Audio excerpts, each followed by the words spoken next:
Hi friends, welcome to Kavyanayana YouTube channel. ನಾನು ಸುಷ್ಮಾ. ಬನ್ನಿ, ಇವಾಗ ಸಮ್ಮರ್ ಸೀಸನ್ ನಡೀತಾ ಇದೆ ಅಲ್ವಾ, ಮಕ್ಕಳಿಗೋಸ್ಕರ ಬಾದಾಮ್ ಕುಲ್ಫಿ ಯಾವ ಥರ ಮಾಡೋದು ಮನೇಲಿ ಅಂತ ತೋರಿಸ್ಕೊಡ್ತೀನಿ.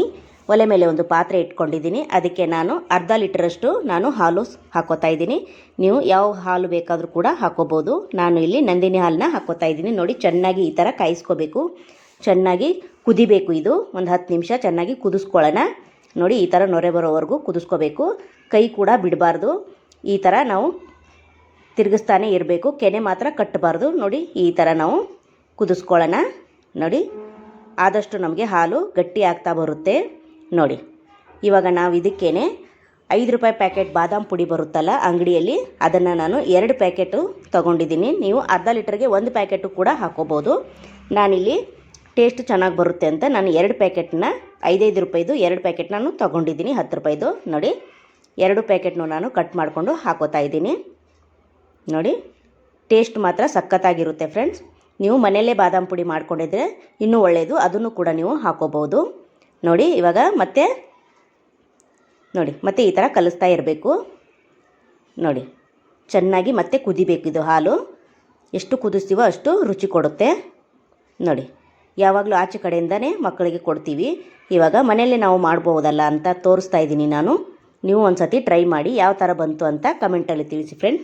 ನೋಡಿ, ಇವಾಗ ಕುದೀತಾ ಇದೆ. ಇದಕ್ಕೆ ನಾನು ಸಕ್ಕರೆನ ಸೇರಿಸ್ಕೊತಾ ಇದ್ದೀನಿ. ಅರ್ಧ ಲೀಟ್ರ್ ಹಾಲಿಗೆ ನಾನು 5 ಟೇಬಲ್ ಸ್ಪೂನಷ್ಟು ಸಕ್ಕರೆನ ಸೇರಿಸ್ಕೊತೀನಿ. ನೋಡಿ, ನಿಮಗೆ ಅಳತೆ ಬೇಕಾದರೆ ತೋರಿಸ್ಕೊಡ್ತಾ ಇದ್ದೀನಿ. ಸ್ಪೂನಿಂದನೇ ನಾನು ಈ ಸ್ಪೂನಲ್ಲಿ 5 ಟೇಬಲ್ ಸ್ಪೂನಷ್ಟು ಸಕ್ಕರೆ ಹಾಕೋತಾ ಇದ್ದೀನಿ. ನೀವು ಸ್ವೀಟ್ ಜಾಸ್ತಿ ತಿನ್ನೋರು ಇನ್ನೂ ಕೂಡ ಸಕ್ಕರೆನ ಆ್ಯಡ್ ಮಾಡ್ಕೋಬೋದು. ನಿಮ್ಮ ಟೇಸ್ಟಿಗೆ ಅನುಗುಣವಾಗಿ ನೀವು ಸಕ್ಕರೆನ ಹಾಕೋಬೋದು. ಮತ್ತು ಚೆನ್ನಾಗಿ ಮಿಕ್ಸ್ ಮಾಡ್ಕೊಳ್ಳೋಣ. ಮತ್ತು ಇದು ಸಕ್ಕರೆ ಕರಗೋವರೆಗೂ ಕುದಿಸ್ಕೊಳ್ಳೋಣ. ನೋಡಿ, ಎಷ್ಟು ಅರ್ಧ ಲೀಟ್ರ್ ಹಾಲನ್ನು ನಾವು ಎಷ್ಟು ಕುದಿಸ್ಕೊಂಡು ಕಡಿಮೆ ಆಗಿದೆ ನೋಡಿ ಫ್ರೆಂಡ್.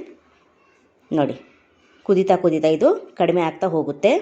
ನೋಡಿ, ಈ ಹಾಲಿಗೆ ಒಂದು ತಿಕ್ನೆಸ್ ಆಗಿ ಬರಬೇಕು ಅಂದರೆ ಇದಕ್ಕೆ ನಾವು 1 ಟೇಬಲ್ ಸ್ಪೂನಷ್ಟು ಕಾರ್ನ್ಫ್ಲವರು ಕೂಡ ಕಲಸಿ ಹಾಕೋಬೇಕು. ನೀವು ಬೇಡ ಅನ್ನೋರು ಟೈಮ್ ಇದೆ ನಮಗೆ, ಹಾಗೆ ನಾವು ಫ್ರೈ ಮಾಡ್ತಾ ಗಟ್ಟಿ ಬರೋವರೆಗೂ ನಾವು ಇದೇ ಥರನೇ ಕಲಿಸ್ತಾ ಇರ್ತೀವಿ ಅಂದರೆ ಪರವಾಗಿಲ್ಲ. ನಾನು ಬೇಗ ತಿಕ್ನೆಸ್ ಬರಲಿ, ಮಕ್ಕಳು ಒಂದೊಂದು ಸತಿ ಮಾಡ್ತಾಯಿದ್ದೀವಿ ಅಂದರೆ ಕಾಯೋದೇ ಇಲ್ಲ, ಬೇಗ ಮಾಡಿಕೊಡು ಅಂತಾರಲ್ಲ, ಅದಕ್ಕೋಸ್ಕರ ನಾನು 1 ಟೇಬಲ್ ಸ್ಪೂನಷ್ಟು ಕಾರ್ನ್ಫ್ಲೋರ್ನ 2 ಸೌಟಷ್ಟು ಹಾಲಿಗೆ ಹಾಕಿ ಕಲಿಸ್ತಾ ಇದ್ದೀನಿ. ಬೌಲಲ್ಲಿ ಕಲಿಸ್ಕೊಂಡು ನೀವು ಕುದಿಯೋ ಹಾಲಿಗೆ ಹಾಕಬೇಕು. ಡೈರೆಕ್ಟಾಗಿ ಹಾಕಿದ್ರೆ ಗಂಟು ಆಗೋ ಸಾಧ್ಯತೆ ಇರುತ್ತದೆ. ನೋಡಿ, ಇವಾಗ ನಾನು ಬೌಲ್ಗೆ ಕಲಿಸ್ಕೊಂಡು ನೋಡಿ, ಒಂದು ಕೈಯಿಂದ ತಿರುಗಿಸ್ತಾ ಇದ್ದೀನಿ, ಒಂದು ಕೈಯಿಂದ ನಾನು ಹಾಕ್ತಾ ಇದ್ದೀನಿ. ಈ ಥರ ಕಾರ್ನ್ಫ್ಲೋರ್ನ ಕಲಸಿ ಹಾಕಿದ್ರೆ ಬೇಗ ಗಟ್ಟಿ ಬಂದುಬಿಡುತ್ತೆ ಹಾಲು. ನೋಡಿ, ಚೆನ್ನಾಗಿ ಮತ್ತೆ ಒಂದು 5 ನಿಮಿಷ ನಾನು ಬೇಯಿಸ್ಕೊತೀನಿ ಹಾಲನ್ನ. ನೋಡಿ, ಕಾರ್ನ್ಫ್ಲೋರ್ ಹಾಕಿದ ತಕ್ಷಣ ಕೈ ಬಿಡಬೇಡಿ. ಒಂದು 2 ನಿಮಿಷ ನಾವು ಬಿಡ್ದಂಗೆ ಕೈ ಆಡಿಸ್ತಾನೇ ಇರಬೇಕು. ನೋಡಿ, ಎಷ್ಟು ಹಾಲು ಕಡಿಮೆ ಬಂತು ನೋಡಿ ಫ್ರೆಂಡ್. ನೋಡಿ, ಇವಾಗ ಆಗಿದೆ ಇದು. ನೋಡಿ, ಇದಕ್ಕೆ ನಾವು ಏಲಕ್ಕಿ ಪುಡಿನ 1/4 ಚಮಚದಷ್ಟು ಹಾಕೋತಾ ಇದ್ದೀನಿ. ಮತ್ತೆ ನಾವು ಮಿಕ್ಸ್ ಮಾಡ್ಕೊಳ್ಳೋಣ.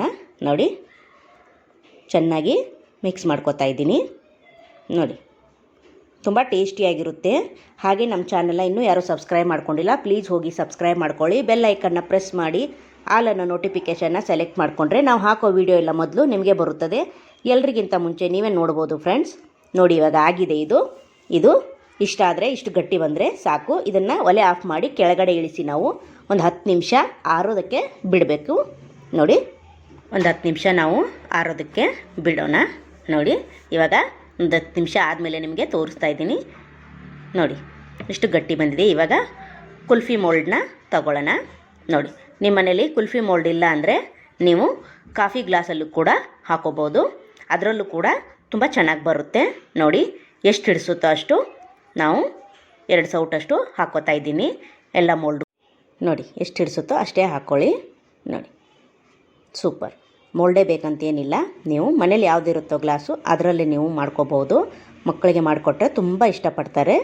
ನೋಡಿ, ಎಲ್ಲದಕ್ಕೂ ನಾನು ಹಾಕಿ ರೆಡಿ ಮಾಡಿಟ್ಕೊಂಡಿದ್ದೀನಿ. ಇವಾಗ ಕ್ಯಾಪ್ ಹಾಕ್ಕೊಳ್ಳೋಣ ಟೈಟಾಗಿ. ನೋಡಿ, ಸೂಪರ್. ಹೊರಗಡೆ ಯಾವ ಥರ ತಿಂತೀರೋ ಅದೇ ರುಚಿ ಕೊಡುತ್ತೆ. ಮನೆಯಲ್ಲೇ ತುಂಬ ಈಸಿಯಾಗಿ ಮಾಡ್ಕೋಬೋದು. ನೋಡಿ, ಸೂಪರ್. ಮಕ್ಕಳು ಇವಾಗ ಬೇಸಿಗೆ ರಜೆ ಇದೆಯಲ್ಲ, ಮನೆಯಲ್ಲೇ ಇರ್ತಾರೆ. ಈ ಥರ ಮಾಡಿಕೊಡಿ, ತುಂಬ ಇಷ್ಟಪಡ್ತಾರೆ. ನೋಡಿ, ಸೂಪರ್. ಎಲ್ಲದಕ್ಕೂ ಕ್ಯಾಪ್ ಹಾಕಿದ್ದೀನಿ. ಇದನ್ನು ಫ್ರಿಜ್ಜಲ್ಲಿ ನಾವು 3 ಗಂಟೆ ಇಡಬೇಕು. ನೋಡಿ 3 ಗಂಟೆ ಆದಮೇಲೆ ನಾನು ತೆಗೆದು ತೋರಿಸ್ತಾ ಇದ್ದೀನಿ. ನೋಡಿ ಯಾವ ಥರ ಓಪನ್ ಆಗುತ್ತೆ ನೋಡಿ ಫ್ರೆಂಡ್. ನೋಡಿ ಸೂಪರ್, ವಾವ್, ಎಷ್ಟು ಚೆನ್ನಾಗಿ ಬಂತು ನೋಡಿ ಫ್ರೆಂಡ್. ನಿಮಗೆ ಬರಲಿಲ್ಲ ಬೇಗ ಅಂದರೆ ನೀವು ತಣ್ಣೀರಲ್ಲಿ ಒಂದು 2 ಸೆಕೆಂಡು ನೀವು ತಣ್ಣೀರಲ್ಲಿ ಮೋಲ್ಡ್ನ ಬಿಟ್ಟರೆ ಈ ಥರನೇ ಚೆನ್ನಾಗಿ ಬರುತ್ತೆ. ನೋಡಿ ಸೂಪರ್. ಎಲ್ಲ ನಾನು ಪ್ಲೇಟ್ಗೆ ಹಾಕ್ಕೊಂಡಿದ್ದೀನಿ ನೋಡಿ. ನೋಡಿ ವಾವ್, ಸೂಪರ್ ಅಲ್ವಾ? ಎಷ್ಟು ಚೆನ್ನಾಗೂ ಕಾಣಿಸ್ತಾ ಇದೆ. ನೀವು ಒಂದು ಸತಿ ಟ್ರೈ ಮಾಡಿ ಯಾವ ಥರ ಬಂತು ಅಂತ ಕಮೆಂಟಲ್ಲಿ ತಿಳಿಸಿ ಫ್ರೆಂಡ್ಸ್. ನೋಡಿ ಸೂಪರ್, ನೋಡೋಕ್ಕೆ ಎಷ್ಟು ಚೆನ್ನಾಗಿದೆ. ಟೇಸ್ಟು ಕೂಡ ಅಷ್ಟೇ ರುಚಿಯಾಗಿರುತ್ತೆ, ಆಚೆ ತಿಂದಂಗೆ ರುಚಿಯಾಗಿರುತ್ತೆ. ಹಾಗೆ ನಮ್ಮ ವಿಡಿಯೋ ನೋಡಿದ್ದಕ್ಕೆ ನಿಮ್ಮೆಲ್ಲರಿಗೂ ಧನ್ಯವಾದಗಳು. Thank you for watching. ನಮಸ್ಕಾರ.